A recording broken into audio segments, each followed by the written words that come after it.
नमस्कार दोस्तों। आज हम चैप्टर 2 शुरू करते हैं एक्सेल का, जिसमें हम सीखेंगे इंसर्ट टैब के अंदर टेबल। होम टैब जो है वो अपने चैप्टर 1 में कंप्लीट कर लिया है। अगर आप उसे सीखना चाहें तो डिस्क्रिप्शन में प्लेलिस्ट का लिंक देख लीजिए। आज हम शुरुआत करते हैं टेबल से। तो टेबल यूज़ करने के लिए आप पहले इंसर्ट टैब में जाइए और टेबल के ऊपर क्लिक कीजिए। ये मैंने सैम्पल डेटा ले रखा है, यानी कि कुछ स्टूडेंट्स के नाम, उनके हिंदी, इंग्लिश और गणित में कितने नंबर आए और उन सबका टोटल। जैसे ही मैं टेबल पर क्लिक करूंगा ऑटोमेटिकली ये क्रिएट टेबल आ जाता है, जिसमें पूछता है कि आपके टेबल में हेडर है या नहीं है।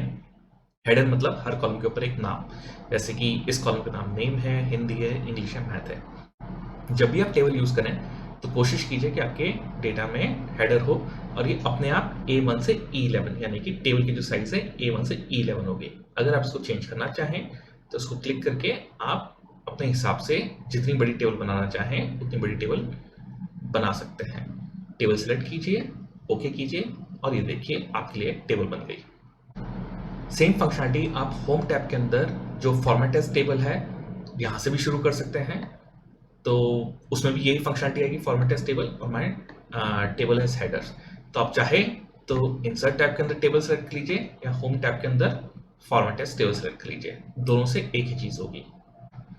तो जैसे ही आप देखेंगे आपकी टेबल बन जाती है तो ऑटोमेटिकली ऐसा एक सिलेक्शन आ जाता है और जब भी आप टेबल पे हैं तो आपका टेबल का रिबन एक्टिव हो जाएगा।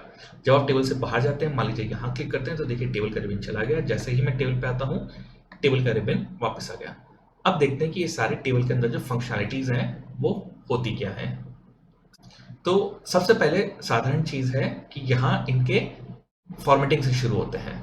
तो जैसा आप देखिए, जैसे ही आप किसी चीज को टेबल बनाते हैं तो ऑटोमेटिकली ये अलग अलग फॉर्मेट्स आपके सामने आ जाते हैं, जिनसे आप फटाफट किसी भी चीज को चूज करके अपनी टेबल का फॉर्मेट चेंज कर सकते हैं। टेबल फॉर्मेटिंग के अंदर ये कुछ चेक बॉक्स हैं जिनसे आप सेलेक्ट या डीसेलेक्ट कर सकते हैं। जैसे हेडर रो, अगर आप हेडर रो लगाना चाहें तो दिखेगी, अगर आप हेडर रो हटा देंगे तो गायब हो जाएगी और लगाएंगे तो वापस दिखने लग जाएगी।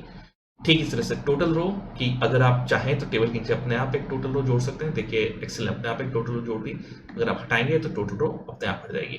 बैंडेड रोज मतलब हर रो का रंग अलग होगा। अगर आप बैंडेड रोज करते हैं, नहीं करते हैं तो हर रो का रंग एक जैसा हो जाएगा।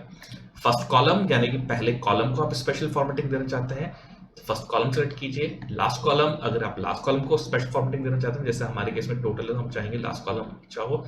बैंडेड कॉलम्स, तो जैसे बैंडेड रोज आपकी एक एक रो को अलग कलर देती है, बैंडेड कॉलम्स आपके एक एक कॉलम को अलग अलग रंग देंगे।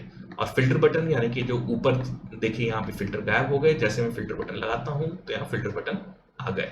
तो ये आप देख सकते हैं कि टेबल से आप अपने जो डेटा की फॉर्मेटिंग है वो बड़े आराम से कर सकते हैं। आपको एक एक सेल में जाके फॉर्मेट करने की जरूरत नहीं है। पहले आप अपने डेटा को टेबल बनाइए और जो आपको पसंद आ रही है डिजाइन लगा दीजिए। अगर आपको लग रहा है कि नहीं लास्ट कॉलम की मुझे डिजाइन नहीं चाहिए तो लास्ट कॉलम की डिजाइन हटा दीजिए। बैंडेड रोज नहीं चाहिए तो बैंडेड रोज हटा दीजिए। फर्स्ट कॉलम नहीं चाहिए तो फर्स्ट कॉलम हटा दीजिए।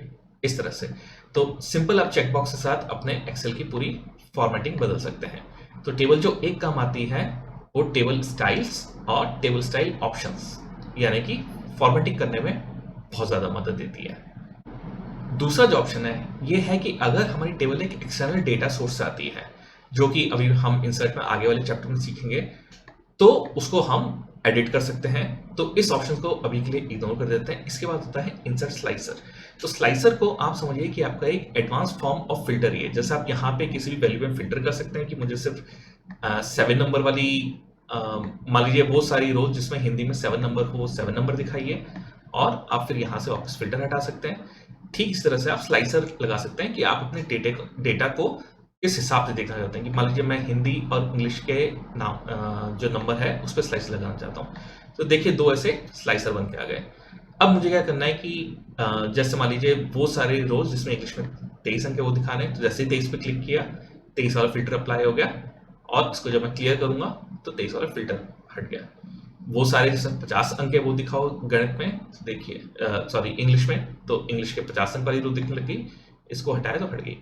ठीक उसी तरह से आप हिंदी में 34 वाली रो, 54 वाली रो, देखिए हिंदी में 2 रोज हैं जिसके अंदर 54 रोज मार्क्स हैं, तो सिर्फ वो 2 दिख रही हैं, बाकी सारी हट गई।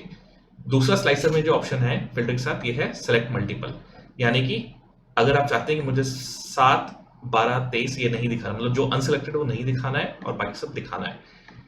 तो मान लीजिए मैं चाहता हूँ कि वो रो दिखे जिसमें 54, 78 और 98 मार्क्स हो हिंदी में, तो देखिए 54, 78 और 98 मार्क्स वाली रो दिख रही, बाकी सारी हट गई। इसको मैं क्लिक करूंगा तो वापस सारी दिखने जाएगी और फिल्टर होते सारी गायब हो गई।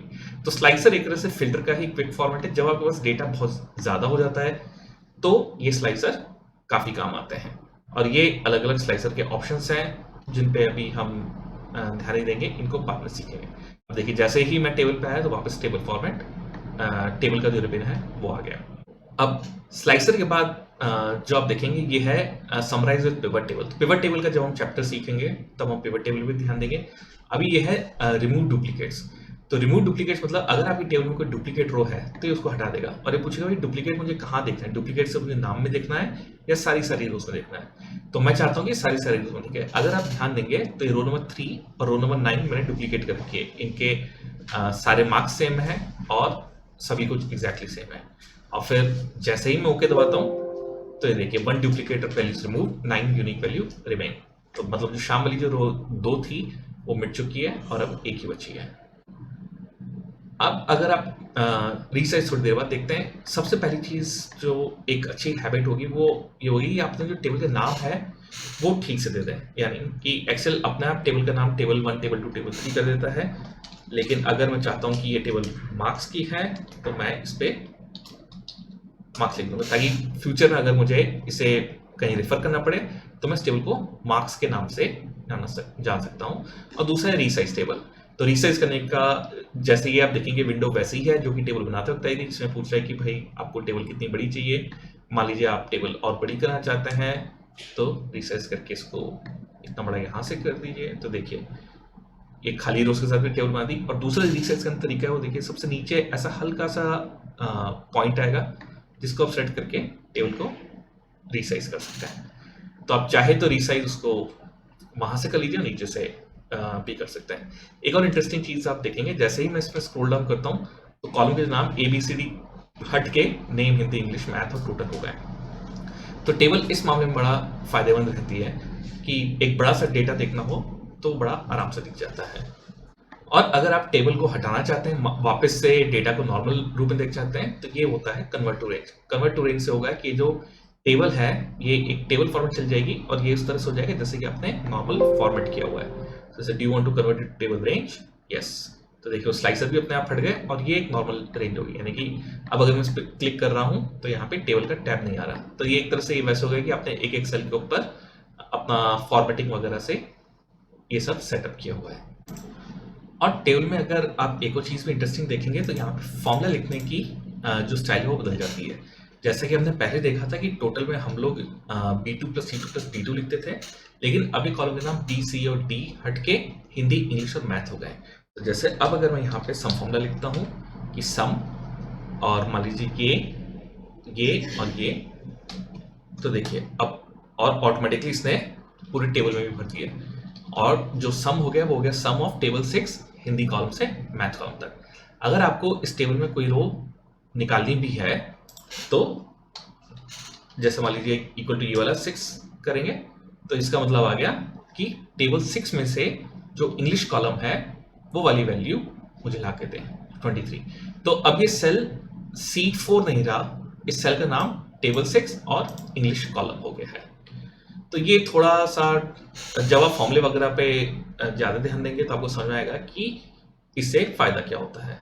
तो आज हमने मेजरली सीखा कि टेबल बनाते कैसे हैं, टेबल की फॉर्मेटिंग कैसे करते हैं, और टेबल को वापस रेंज में कैसे कन्वर्ट करना, और एक टेबल का प्रॉपर नाम और रिसाइज कैसे करना। कुछ चीज़ें जैसे पिवट टेबल हो गई या ये एक्सटर्नल डेटा सोर्स हो गए, ये जब हम एक्सटर्नल डेटा सोर्स पाएंगे तब सीखेंगे। धन्यवाद।